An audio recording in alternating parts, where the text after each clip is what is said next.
Ashama daawwattoota Oromaan akkam jirtu Pixel Taabiin akkuma beekamu boru malee iftaani jechuudha kan gurguramuu eegalu Juulaay guyyaa 25ti jechuudha guyyaa tokko qofatu hafe jechuudha boru qofatu hafe hangasitti maal godhuu qabna liivalii tokkoffaa fi liivalii lammaffaa maaltu nurraa dirqama daashboordiinoo maali daashboordii jechumti daashboordii jedhu kunu maali kan jedhu isinitti hima jechuudha akkasumallee liivalii tokkoffaa liivalii lammaffaa namoonni baay'eellee barsiisaa jiran jechuudha isa kana maali kan jedhu namoota baay'eellee nagaafatan jechuudha kanaaf akkamitti akka darbuu dandeessanii fi liivalii tokkoffaa fi liivalii lammaffaallee maali kan jedhume bal'inaan irra takka takkaan isinitti himaa jechuudha daawwattoota kiyya hanga dhumatti viidiyoo kana dhaggeeffadhaa baga irra deebiin gara chaanaala Oromaan dhuftanii namoonni haaraa dhuftan subscribe godhaatii maatii chaanaala keenyatti dabalama.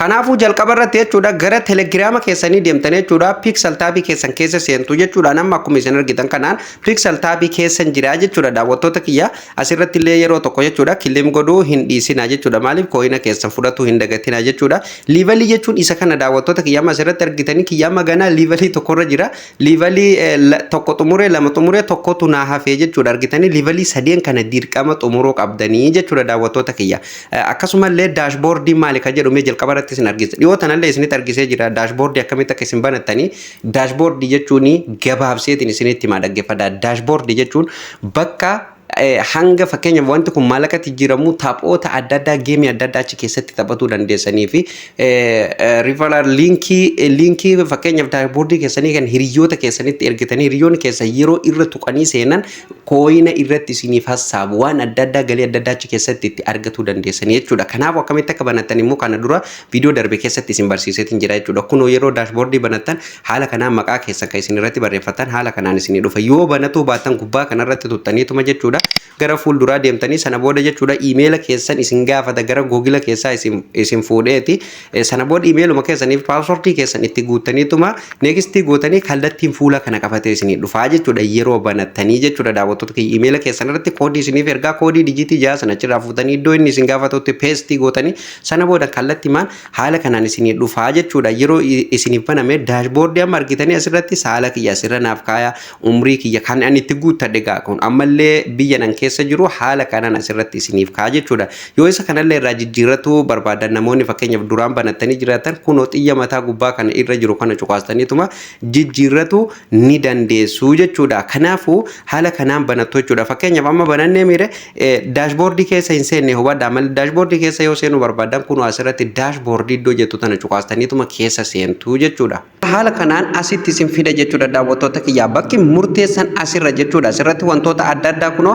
haala isin argitan kanaan isiniif fidaa jechuudha kanaafuu bakki murteessaan kanarra isiniif qabadee dhufe jechuudha daawwattoota kiyya kunoo asirratti tuqaa sadeen kanarratti yeroo tokkoof kiliik gootu jechuudha sana booda gaa'is haala kanaan isiniif dhufa jechuudha asirratti filannoowwan adda addaa isiniif kenna jechuudha profaayil akkasumallee riifaral ka jedhuu fi peetes ka jedhu akkasumallee taaskis ka jedhuu fi istaaringi ka jedhu qabatee isiniif dhufa jechuudha isaan kana tokkoon isaa jechuudha isin argisiisa jechuudha daawwattoota kiyya asirratti maal gootu profaayil bakka jedhu kanarratti illee yeroo isin cuqaastan jechuudha haala kanaan fuula kana qabatee isinii dhufa profaayila kan barbaadan asirratti maqoota adda addaa jechuudha asirratti jijjiirratu ni dandeessu jechuudha iimeela keessan kan gama sirratti itti guuttasan jechuudha daawwattoota kiyyaa haala kanaan fidee asirra isiniif kaa jechuudha haala kanaan kana eega adda baafattanii ammallee tuquma sadeen kanarratti ni deebitu asirratti riifaral tajettu ni argattu jechuudha yeroo tokkoof asirratti ni cuqaastu jechuudha sana booda haala kanaan jechuudha koodii yookaan liinkii riifaral keessanii daashboordii keessanii haala kanaan isiniif fida jechuudha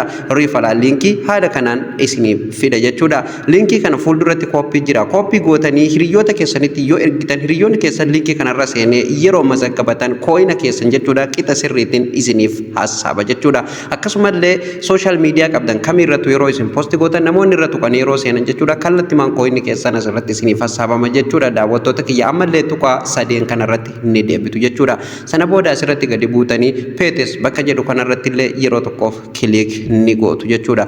Sana booda jechuudha haala kanaan fuula kana qabatee isin dhufa. Kana immoo waanuma tokko fakkeenyaaf maqaa ashangulliitii daashboordii keessan irra jiruutii fi akkasumallee profaayila daashboordii keessan irra jiru jechuudha jijjiirratuuf haala kanaan jechuudha. Change boot kan jedhu kana irra cuqaastanii gama gadilleetiin edit bakka jedhu sana cuqaastanii maqaadha kuni jechuudha. Maqaa fi profaayila isaa jijjiirratu ni dandeessu jechuudha daawwattoota kiyya. Ammallee of duuba deebitu jechuudha guys. Asirratti gadi buutan jechuudha taskis bakka jedhu kana irratti ni cuqaastu bakki murteessan asi jechuudha. Yeroo tokkoof irratti kilik gootu jechuudha guys. Sana booda haala kanaan fuula kana qabatee isiniif dhufa jechuudha. Fakkeenyaaf keessanillee haaluma kanaan kan isiniif dhufu ta'a jechuudha. Asirratti individual bakka jedhu kana irratti yeroo tokkoof kilik ni gootu jechuudha. Iddoo importantii geenye jira jechuudha guys. Asirratti wanti isin godhuu qabdan jechuudha. Liivalii tokkoffaa, liivalii lammaffaa, liivalii sadaffaa kan jedhu sun hundumtuu as keessa ni argattu jechuudha. Asirratti wantoota naan tuqu hundumaa tuttanii ni guutu jechuudha isinilleeni. Kanaaf asirratti social media isaan qaban tokko jala deemtanii waan isaan asirra kaayan kana guutuu qabdan kan follow isin gaafatu kan subscribe isin gaafatu jechuudha. Daqiiqaa muraasaaf jechuudha ni guutu jechuudha. Amma asirratti kun 0 jira jechuudha haala isin argitan kanaan. Kanaafuu maal goona jechuudha guys asirratti gadi buune gootuu bakka jettu tana cuqaastanii jechuudha. Kallattiin amma eessa isin keessaa fuula tiwutaraa pixel versi yookaan pixel taapiiti jechuudha. So kanaafuu asirratti jechuudha tiwutara isaanii jechuudha follow gootanii keessaa baatan kun waan maal isin argitan kanaan follow isaaniiti jechuudha. Follow godhee waan hin jiruuf jechuudha kanaan follow gootanii keessaa ni baatu jechuudha. Sana booda iddoo 0 jedhu kanarratti jechuudha hamma ta'e gollolleen kun isiniif magarraa yookaan isiniif keelloo deebi'a jechuudha daawwattoota kiyya. Isa lammaffaa kanarratti illee gadi buutanii jechuudha telegiraama isaanii follow gootu jechuudha. Fakkeenyaaf telegiraama chaanaala keenya follow godhaa isiniin jedha jechuudha. Kanaafuu asirratti gadi buutanii kanallee jechuudha asirra cuqaastanii jechuudha gootu bakka jedhu kanarratti cuqaastanii kallattii mangara telegiraama isaanii keessa isin galcha jechuudha. Telegiraama isaanii yeroo isin follow gootanii deebitanii haala kamiin akka isinii fidu isin argise jechuudha. Daawwattoota kiyya fakkeenyaaf amma kanneen an follow godhe kun asirratti parsantaa 50 jira jechuudha haala isin argitan kanaan jechuudha guys. Asirratti jechuudha fakkeenyaaf an TikTok isaanii follow godheetin jira jechuudha. Yeroo TikTok isaanii follow gootan jechuudha haala kanaan jechuudha geengoo kana keessatti parsantaa ta'e isiniif kennan jechuudha daawwattoota kiyya. Haaluma kanaan jechuudha wantoota asirra jiru kana hundumaa jechuudha 0 irra kan jiran kana jechuudha keessa seentanii jechuudha ammallee asirratti gadi buutanii jechuudha fakkeenyaaf YouTube isaanii keessa deemtanii ammallee akka guutan subscribe akka gootan isin gaafata jechuudha. Walumaa galatti daawwattoota kiyya amma yeroo keenya waliin deemuuf jechuudha wantoota asirra jiran kana tokkoon isaa jechuudha keessa gad deemtanii hundinuu miidiyuma isaaniiti jechuudha irra tuttuttanii jechuudha follow gootanii jechuudha kan subscribe isin gaafatu subscribe gootanii keessa bahuu qabdan jechuudha. Geengoon kun dirqama 0% irra osoo hin taane jechuudha xiqqoo isiniif hasaabuu qaba jechuudha daawwattoota kiyya. Fakkeenyaaf yeroo keessa dhattanii deebitan amma tiwutara isaanii akkuma isin argitan kana follow godheetiin dhufe garuu immoo asirratti haala isin argitanii naaf hin hasaabne jechuudha. Maaliif xiqqoo booda jechuudha ofii isaatiin naaf keellotti geengoo kana naaf jijjiira jechuudha. Kana haala kanaan eega xumurtanii tuqaa sadeen kanarratti ni deebitu jechuudha. Sana booda haala kanaan isinii dhufa asirratti gadi buutanii jechuudha starting jettu tana ni argattu yeroo tokkoof irratti kilik gootu jechuudha. Kuni faayidaan isaa maali jettanii yoo na gaafattan waalitii keessaniin connect walirratti godhu jechuudha. Kun asirratti connect waalitii isiniin jedha jechuudha. Jala kanatti fakkeenyaaf websaayitoota adda addaa jechuudha waalitoowwan adda addaa jechuudha websaayitii waalitii isaaniitiif mijatu hundaa'u jala kanatti isiniif kaayanii ni jira jechuudha. Isin kanaafuu kan barbaadaniin wal qabsiisuu ni dandeessan jechuudha. Sana booda haala kanaan isiniif bana jechuudha daawwattoota kiyyaa amma guutummaan guutuutti xumurree jirra jechuudha.